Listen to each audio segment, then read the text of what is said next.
And now men want to ask me why I'm not into the playoffs this weekend. I'm sorry.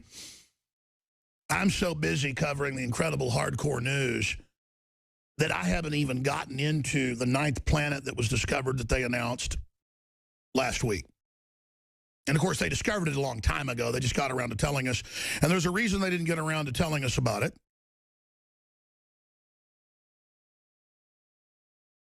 I am someone who always got sick and tired of hearing about Planet X. Because as long as I've been on the air, people are saying it's coming next year, it's coming in 3 years, it's going to happen. The ancients said it comes through every 20,000 years in a different type of orbit that doesn't go in circles around the sun, but goes way out past the Kuiper Belt and comes in basically at an elliptical. And then I started reading deeper into this planet, and there it was, a 20,000-year deformed orbit going out into deep space, 10 times the size of the Earth. It is Planet X, folks. Isn't that just perfect that this would just show up while all this circus is going on? Now I want to be clear about this. It fits the bill of Planet X. They're probably 50, 60, 100, 1,000, I don't know, Planet X's. They've already chronicled hundreds and hundreds of planetoids bigger than Pluto in the Kuiper Belt out past the former 9th planet, named after the god of the underworld. A fitting name. The Roman god of hell.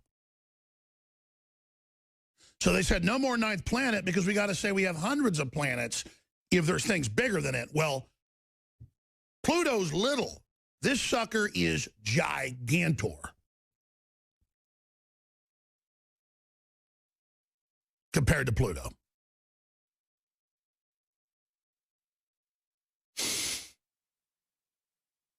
They're in the news today, meteorologists talking about how the moon being full during the blizzard is going to make it worse, and it does. It affects space winds, winds of space, the sun, and a lot more. Why the full moon could make this weekend's blizzard more destructive. Who knows what this planet is going to do coming closer in to the solar system? Because here's the deal. It's been way out there for however long, and now they've tracked its course and think it's every 20,000 years, right out of what the ancient Babylonians and the Mayans and all these other cultures said this big planet comes through and that there's earthquakes and volcanoes and all hell breaks loose, and it comes through every 20,000 years, and then now here it comes. Now, I don't know if this is the one, because there's so many of them out there. Who knows what's out there? We're too busy looking at Hillary Clinton and going, I'm voting for her because she's a woman. Who cares? What I'm getting at is we don't have time for racism and sexism and all this fighting and all this garbage and all this divide and conquer when we have genetic engineering going on, splicing and mutating every species on the planet like something out of H.G. Wells' The Island of Dr. Moreau, squared. Planet X, they discovered it. 10 times bigger than Earth, the size of Neptune, a gas giant, with a 20,000-year orbit, exactly what a bunch of the ancients said. They said it when it comes back through, it causes massive catastrophes, volcanoes, you name it. By the way, Kit gave me a whole stack of articles about record volcanoes. I laid it somewhere, I think in there by the coffee pot. But I'm going to have to actually get to that halfway into the hour with Michael Schneider from the Economic Collapse blog and get his take on it. And here's the deal, folks. I don't want to say I'm eating my hat on this, but I've been very, very critical of the perennial books that have been coming out since the mid-90s about Planet X is coming. It's a gas giant, 20,000-year elliptical orbit. You know, the Babylonians talked about it, the Zoroasters, the Mayans. I never said that I didn't think that there aren't a whole bunch of planets out there. They've proven there's hundreds of them that are out in the Kuiper Belt past Pluto. That's why they delisted it, as I said earlier. What I was getting at is constantly saying it's coming next year and constantly saying it's the end of the world and the movie 2012, and then I get blamed for it. They would, I mean, so many news articles going, Alex Jones was the one that said we didn't go to the moon and that aliens run everything and that the Himalayas are going to be, you know, at sea level. Hey, Alex, 2012 didn't kill everybody. And so it just gets old. But it does show how the ancients were certainly right about big planets that come through, and there are big disasters, and there are big asteroids that hit the Earth, and there are big Earth changes, and the elite shouldn't be the focus of everything. They're all busy. I saw another headline last week going, Alex Jones says the elite want off-world colonies to escape Earth. I was quoting top elitist on their way to Davos saying that was going to be up for discussion. It was mainstream news. So even when there's mainstream news that, you know, Thiel and all these other folks and you know, the Tesla owner and all the rest of it are saying we need a Mars colony for the elite, I cover what they say, and then they go, Alex is crazy and made this up. So see, that's how they operate. They think you're stupid. But I tell you, uncanny that the ancients said 20,000 years, bigger than the Earth, and all the rest of it, and here it is. The question is, we're trying to look at its orbit. I mean, is it even scheduled? I guess it's coming in closer. That's what they're saying. That's how they're able to see it now. It's coming in from this orbit. What is it? They're saying many, many, many times further out from Pluto. You one ugly motherfucker.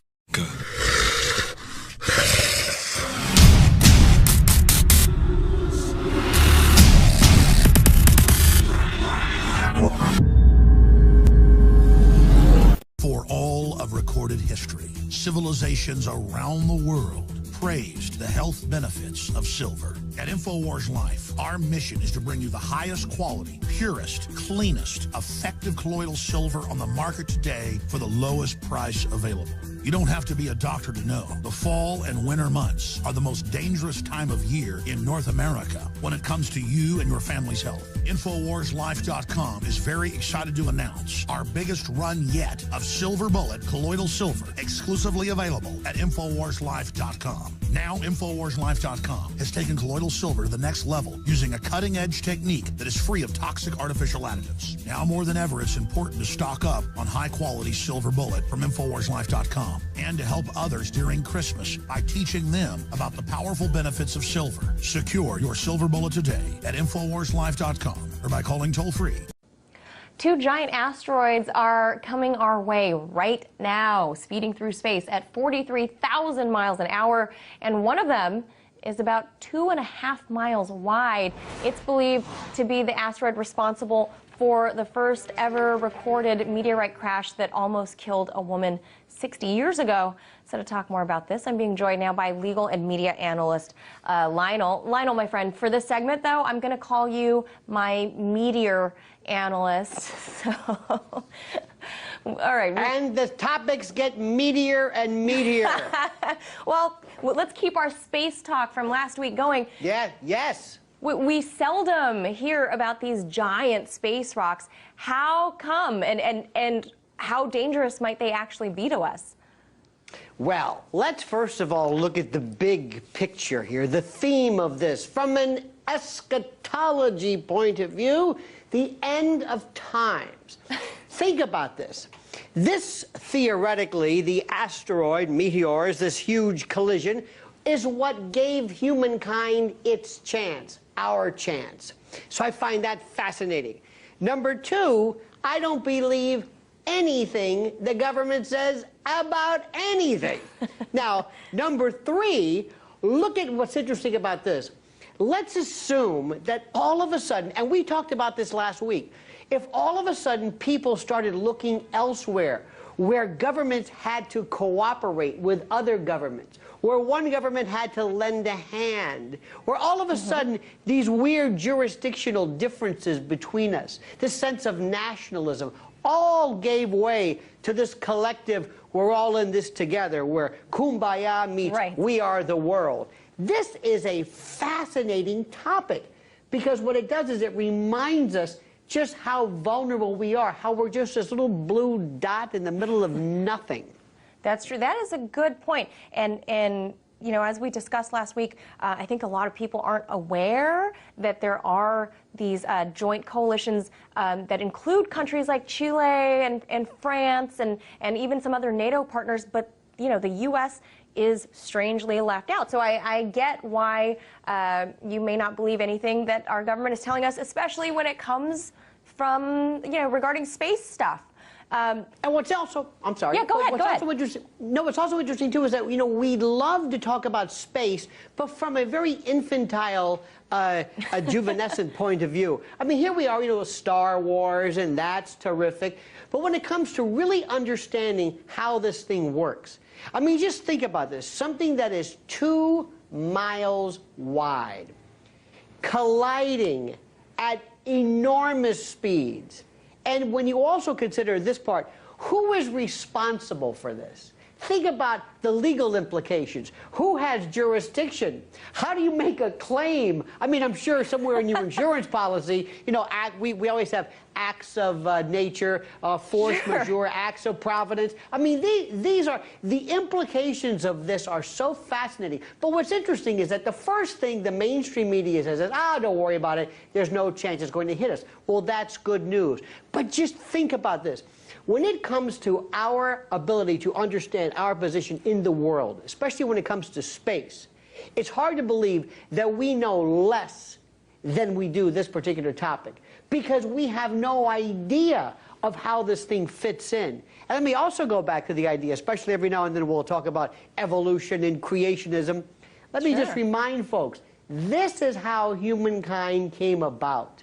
And many people have suggested that, believe it or not, I'm really going to blow a lot of people's minds, that maybe our genesis came from microbial data, if you will, on these asteroids that hit us, you know, millions of years ago. Billions of years ago. Not to forget, though, not to forget, this is what took out the dinosaurs. So, but you know, according to NASA, the chances of being killed by some sort of meteorite or other things falling from space is actually about 1 in 250,000. Now, that's actually better than any state lottery. I don't care where you're at. But they also say that we can expect to see more asteroids passing Earth as in the coming years. They're just going to kind of scoot right by us. But should we actually be worried, though? How do you plan for this? We don't get worried about stuff. We don't care about diet, health, politics, war. We don't care about cancer. Nothing bothers us. Nothing frightens us. Nothing. We will trivialize it. We will laugh about it. But what's also interesting is that one of these days, you know, there's this part of me that thinks, Manila, that the governments are kind of acclimating us towards some big news. And as we said last week, one of these days, mark my words, and I hope to be on with you, when that contact is made, when you go to some anchor who looks ashen and pallid and says, ladies and gentlemen, we're not going to believe this, but we have made contact. And it's not an asteroid, it's not a meteor, it's even bigger. I hope you and I are definitely together. If and when that comes. You and me, Lionel, thank you so much for that. Thank you. That was legal and media analyst Lionel.